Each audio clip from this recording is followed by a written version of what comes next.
How's everyone doing today? Slampig Magoo, welcome back to the channel. You guys that keep checking out these videos time after time, you really mean the world to me. I mean, I really mean that.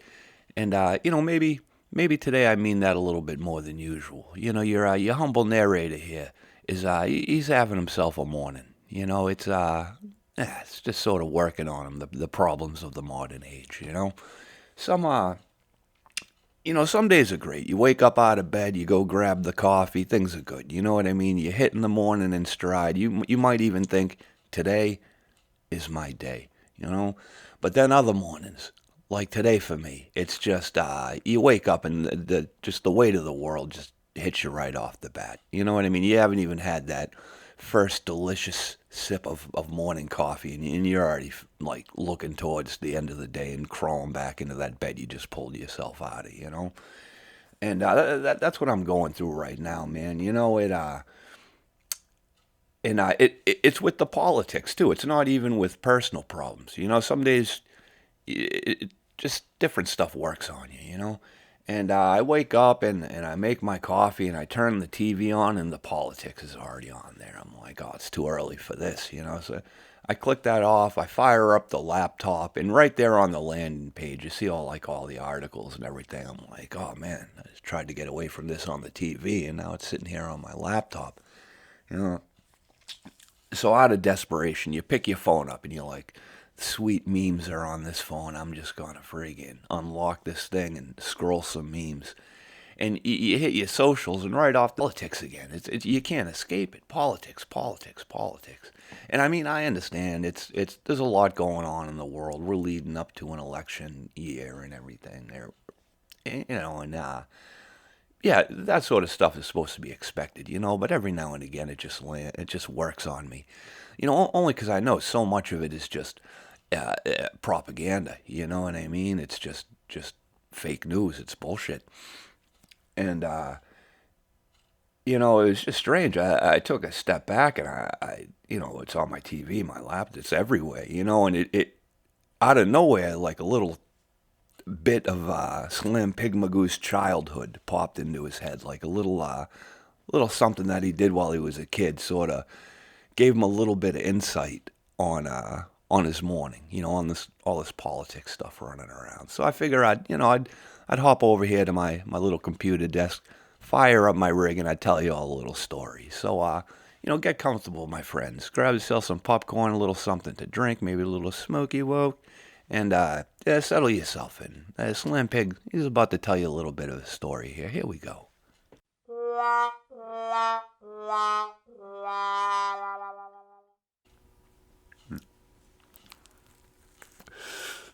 Now I was real young, really young, like still in like kindergarten years maybe. Very young Slampig, a slam piglet, if you would, maybe. And my Saturday mornings were all about one thing, Probably the normie kids were all out there watching their little Saturday morning cartoons, their Inspector Gadget, their Transformers, what have you. But no, me, no. I sat there waiting for that dumb shit to finish so I could watch some wrestling. I love the wrestling. I'm probably from the age where most, young kids love the wrestling. We'd wait for it to come on Saturday mornings. We'd stand on the sides of the couches and jump onto everyone that was there and probably do like some really damaging things to them. It was a great time to be alive. Everyone loved wrestling. It was huge. It was all American. It was the right thing for the right age. And I grew up. I hit right at that spot. And now one of the only few childhood memories I have, and it's kind of hazy, like. I don't even remember who I was with when all this happened. It might have been my father or my uncle. I'm not really sure. It seems like something my uncle would do. But I don't know. Magoo's childhood was sort of shitty, so for probably like psychological reasons, a lot of it is either, friggin' blacked out or just really foggy. But one of the memories I have, one of the memories that still, lived through, was the one time when I was a kid that I went to actually see live this spectacle that was professional wrestling. Man, it was great. Like there's nothing better when you're a kid than getting those tickets, knowing that you're gonna be there in that whole spectacle and everything. I remember I found out a couple weeks before I was going, like maybe 2 weeks, man, and I'd sit there and think like, oh man, I can't wait, I can't wait. And when you get the tickets, the event is already all scheduled, so I already knew like more or less what I was going to watch, man, and I couldn't wait. It was someone that I watched Saturday mornings that if I knew it was going to be on, I would be like all super psyched, little kid and shit. And who was this person, you ask? Who was Slampig Magoo going to go see live? I'll tell you who he was going to see. I was going to go see Jake the Snake Roberts, man. I was psyched. I was all about it, man. Jake the Snake. Oh, he was like one of the premier wrestlers. They always had that little interview with the little short bald Gene guy and everything, and they always had him on, man. And he was a personality. And it was a spectacle. I mean, he had that big snake in the bag and everything. Comment in the comments section if you remember what the snake's name is. Like, I'm not going to say it. I remembered what it was. You know what I mean? But if you remember, throw it down in the comments. And he'd walk into the ring with there's got to be pictures of it. All right, we'll shut this bad boy off. Where the hell was that? Yeah. He'd walk into the ring with this jam right here, and you knew what was in that, man. That was the snake. And after he would do like his signature move and everything like that, after he got the pin and the referee counted it out, he would walk back to the side of the ring, pick up this little bag right here, and go like empty the snake out onto his crushed and defeated friggin' opponent and everything. And as a little kid, when you see that, you just flip the fuck out. You're like, oh, it's the snake. Oh, the snake's doing bad things. Really, I mean, nowadays, if you put a snake on me like that, it'd be like, all right, man, this is a cool, pretty, nice snake, bro. But yeah, that was his jam. You know what I mean? That was like his trademark stuff.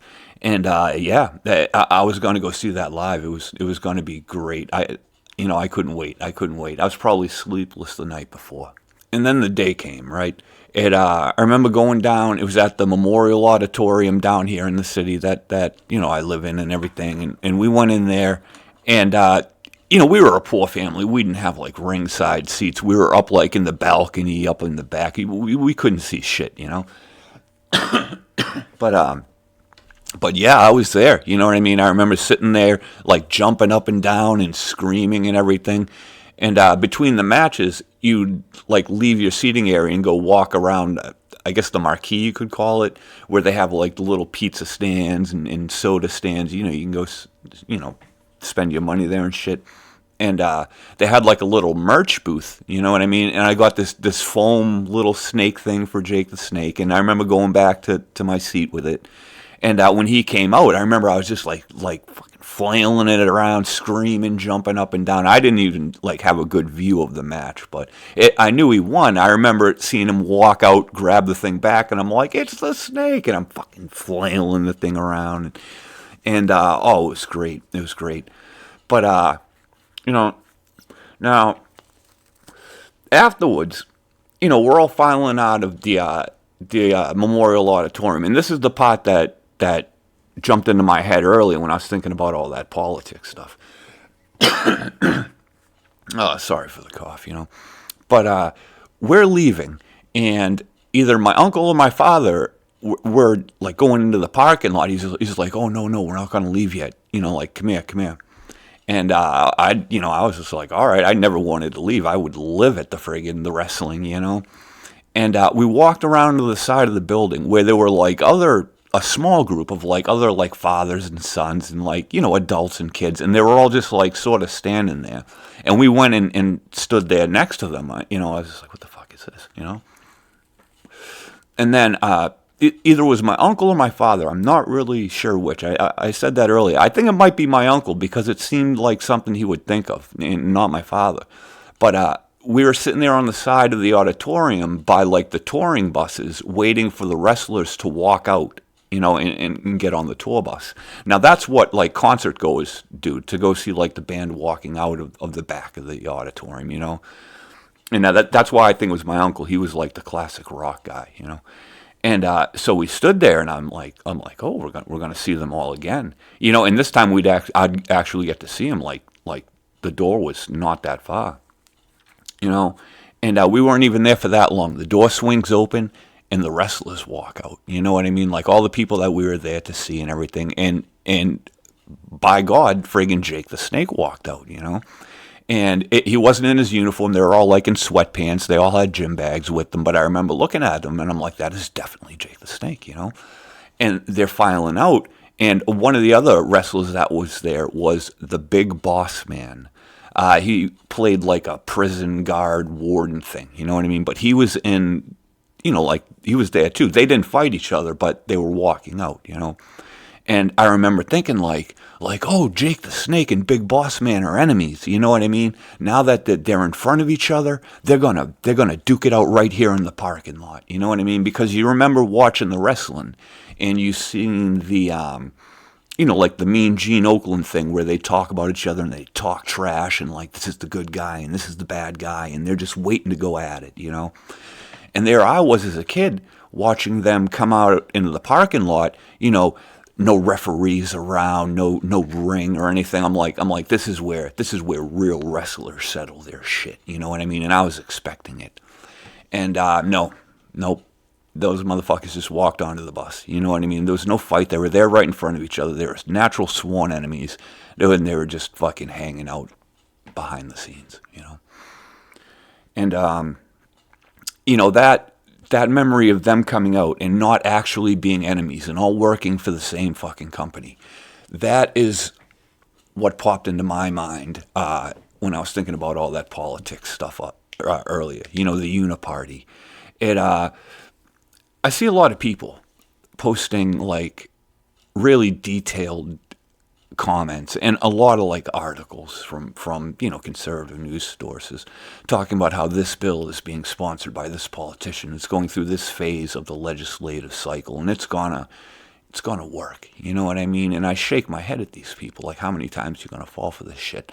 You know, how many times is your conservative news outlet going to build up a candidate who is eventually going to cuck, who is going to rhino, time after time, every one of them. All of this, all of the bills going through legislation as reported by your cable news network of choice, it's all professional wrestling, my friends. Behind the scenes, at the end of the day, they're all walking out together, you know, and going to have dinner with the same friggin' campaign donors, you know, the same BlackRock, Vanguard, State Streets, you know, it's there's no division. They're all in on it together. Don't be fooled. You know what I mean? Don't be that kid standing out in the parking lot thinking you're going to see the Big Boss Man and Jake the Snake Roberts fight, because it's not going to happen. You know, they probably went in that van and had shot up some steroids and maybe had a fucking light beer together. That's probably what really happened. And that's what our leaders are doing. You know, they're friggin', they might be on the Senate floor battling each other with all their political might, but when they get out, man, they're having a shot of adrenochrome and going and bleeping children. You know what I mean? They're Epsteining them out together. You know what I mean? They're not fighting each other. They're not, you know, no one's looking out for your best interest. No one's coming to help you at all whatsoever. It's a fiction that needs to be banned and moving forward desperately. Times are getting worse, you know, and these are not the bad times, my friends. These are the times that weaken you so that you cannot fight back when the bad times arrive. Future generations will look back upon us if we do not act swiftly and severely as cowards. You know, we're all slightly aware that blood is being shed, that our birthright is being ripped and stolen from us, sold for pennies on the dollar every moment of the day, every second that stock market is open.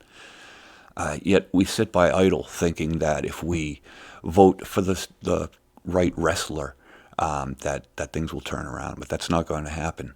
Uncomfortable things are going to need to happen moving forward for us to regain any sort of personal sovereignty or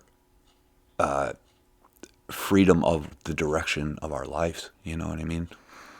Wow, that sort of went fucking I don't know, philosophical for a second. I didn't mean to like change the whole mood of the dumb shit. I mean, at its core, this was a stupid wrestling story, but you know that's the mood you get in sometimes when you wake up and you turn that TV on and saw that political shit. You know, there was just some campaign thing or something like that really hard happened last night. It's all over the TV. I could give a shit less. You know what I mean? I don't believe it for a second, so I don't even follow it.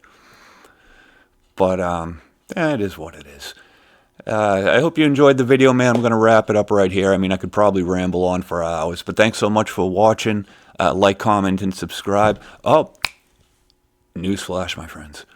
There's going to be a new weekly stream popping up on your YouTube feed if you subscribe to Mr. Slampig Magoo Sundays at 7 o'clock p.m. Eastern Standard Time, starting this weekend. We are going to launch Live from the Pigpen, a weekly community-based chat show. You are all cordially invited as my personal guests, and I would really love to see you there, all right? So until then, take good care of yourselves, be well to others, and stay out of trouble.